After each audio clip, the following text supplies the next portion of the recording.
আজ আপনাদের সঙ্গে শেয়ার করছি চটপটা স্বাদের মশালা আলু রোলের রেসিপি। খেতে কিন্তু দারুণ হয়। সন্ধেবেলার জলখাবারে বা লাঞ্চ বক্সেও আপনারা এটা নিতে পারেন। কোথাও বেড়াতে গেলেও আপনারা এটা সঙ্গে নিয়ে যেতে পারেন। একটা ড্রাই খাবার, কিন্তু অনেকক্ষণ পেটও ভরা থাকে। তাহলে চলুন পুরো রেসিপিটা এখন দেখে নেওয়া যাক। চটপটা স্বাদের আলু মশলা রোল বানানোর জন্য এখানে আমি ছোট সাইজে বেশ কিছুটা আলু নিয়ে সেগুলোকে খোলা সমেত 4 টুকরো করে সেদ্ধ করে নিয়েছি।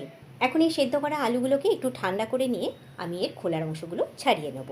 এখানে আমরা একটা মশলার পেস্ট বানিয়ে নেব, সেই জন্য এখানে আমি নিয়ে নিয়েছি ধনেপাতার সঙ্গে ধনেপাতার ডালও বেশ কিছুটা নিয়েছি।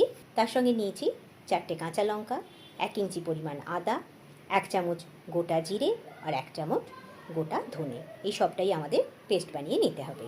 এখানে নিয়ে নিয়েছি আমি 2টো মিডিয়াম সাইজের পেঁয়াজকে বেশ পাতলা পাতলা সরু সরু করে কেটে নিয়েছি। আর নিয়েছি বেশ কিছুটা ধনে পাতা, সেটাকেও আমি ছোটো ছোটো করে কুচিয়ে নিয়েছি। এখন আমি মশলাটা পেস্ট বানানোর জন্য মিক্সিতে সমস্ত উপকরণগুলোকে দিয়ে দিয়েছি। এখন এদিকে আলুগুলোর খোলাও ছাড়িয়ে নেওয়া হয়ে গেছে, আর মশলার পেস্টটাও আমাদের রেডি হয়ে গেছে। আমি এই রান্নাটা সর্ষের তেলেই করছি। এখন কড়াইতে আমি দিয়ে দিচ্ছি 3 চামচ মতো সর্ষের তেল। এবার তেলটা ভালো মতো গরম হয়ে গেলে তার মধ্যে দিয়ে দেবো 1/2 টিস্পুন গোটা জিরে আর 1/2 টিস্পুন গোটা সর্ষে। আর সর্ষে আর গোটা জিরেটাকে একটু ভাজা হতে দিচ্ছি। সর্ষে আর গোটা জিরেটা ভালো মতো ভাজা হয়ে গেলে এবার দিয়ে দেবো বানিয়ে রাখা পেস্টটা। এবার পেস্টটা দিয়ে বেশ কিছুক্ষণ তেলে ফ্রাই করে নিচ্ছি। মশলার পেস্টটা বেশ কিছুক্ষণ তেলে ফ্রাই করে তার কাঁচা গন্ধটা চলে গেছে।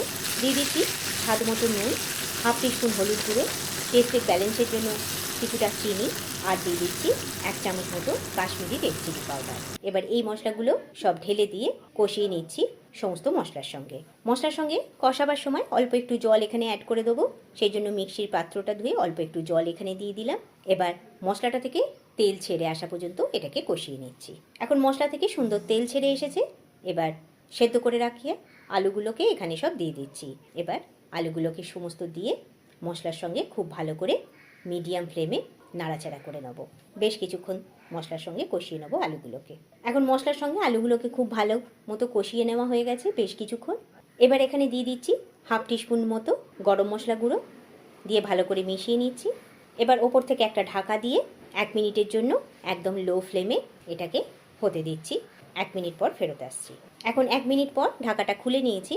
আমাদের আলু মশলা পুরোপুরি রেডি হয়ে গেছে। আর দিয়ে দিচ্ছি 1 চামচ মতো পাতিলেবুর রস। এই পাতিলেবুর রসটা দেওয়ার জন্য এর মধ্যে একটা বেশ সুন্দর চটপটা স্বাদ হবে। আর দিয়ে দিচ্ছি ধনেপাতা কুচিটা। সমস্ত ধনেপাতা কুচিটা এখানে ছড়িয়ে দিলাম, দিয়ে ভালো করে মিশিয়ে নিয়ে নেড়ে চেড়ে এটাকে নামিয়ে নেব। আর এই দিকে আমি একটা পরোটা বেলে নিয়ে চাটুতে সেঁকতে দিয়ে দিয়েছি। এটাকে এপিট ওপিট করে ভালো করে সেঁকে নিয়ে এবার অল্প করে তেল ছড়িয়ে যেমন পরোটা আমরা ভাজি সেইভাবেই ভেজে নিলাম। পরোটাটা খুব সাধারণ, বা আপনারা রুটির মধ্যেও রোল করে এই মশলা আলু রোলটা খেতে পারেন। এখন এদিকে আমাদের মশলা আলু পুরোপুরি ঠান্ডা হয়ে গেছে। আর যে পেঁয়াজের কুচিটা আমরা রেডি করে রেখেছিলাম তার মধ্যে এখন আমি বেশ কিছুটা টমেটো সস দিয়ে দিচ্ছি, দিয়ে ভালো করে চামচে করে মিশিয়ে নিচ্ছি। রোলটা বানাবার সময় এরকমভাবে পেঁয়াজটাকে রেডি করে নিয়ে পরোটার মধ্যে দিলে এটা কিন্তু খেতে বেশ ভালো লাগে। পেঁয়াজের মিশ্রণটা একপাশে সরিয়ে দিয়ে আলু মশলা যেটা আমরা তৈরি করে রেখেছিলাম সেই মশলা আলুটার মধ্যে এখন দিয়ে দিচ্ছি অল্প একটু বিট নুন। আপনারা নামাবার আগে তখনও দিয়ে দিতে পারেন, আমি তখন দিইনি বলে এখন এখানে দিয়ে দিচ্ছি। এই বিট নুনটা দিলে টেস্টটা আরেকটু সুন্দর হয়। এবার বিট নুনটা দিয়ে ভালো করে মিশিয়ে নিচ্ছি। এবার আমরা পরোটার মধ্যে আলুর মশলা দিয়ে রোলটা বানিয়ে নেব। এই জন্য একটা পেপারের ওপর মুড়িয়ে নেব বলে পেপারের ওপর পরোটাটাকে রেখেছি। এবার তার মধ্যে প্রথমে দিয়ে দিচ্ছি পেঁয়াজের মিশ্রণটা। পেঁয়াজের মিশ্রণটা দিয়ে দেবার পর এবার মশলা আলুটাও এখানে পরিমাণ মতো দিয়ে কাগজটা দিয়ে সুন্দর করে এটাকে ভাঁজ করে নেব, যাতে খুব সুন্দর রোলটা তৈরি হয়ে যায়। এখন আমাদের আলু মশলা রোল পুরোপুরি তৈরি হয়ে গেছে। দেখুন আমি রেডি করে ফেলেছি। আপনারা এইভাবে এটা বানিয়ে খেয়ে দেখুন, খেতে ভীষণ সুন্দর হয়ে থাকে, একটা চটপটা স্বাদ। এভাবে আপনারা মশলাটা বানিয়ে রেখে যখন পরোটা তৈরি করবেন তখনও তার মধ্যে আলুর মিশ্রণটা দিয়ে দিতে পারেন। আর কোথাও বেড়াতে যাবার সময় বা কোথাও খাবার সঙ্গে করে নিয়ে যাবার দরকার হলে এইভাবে নিয়ে যেতে পারেন, খেতে কিন্তু ভীষণই ভালো হয়। একটা পেট ভরা জলখাবার বলতে পারেন। রেসিপিটা কেমন লাগলো অবশ্যই জানাবেন। ভালো লাগলে লাইক এবং শেয়ার করার অনুরোধ রাখছি। আজ তাহলে বিদায় নিচ্ছি। সকলে সুস্থ থাকুন, ভালো থাকুন। Thanks for watching.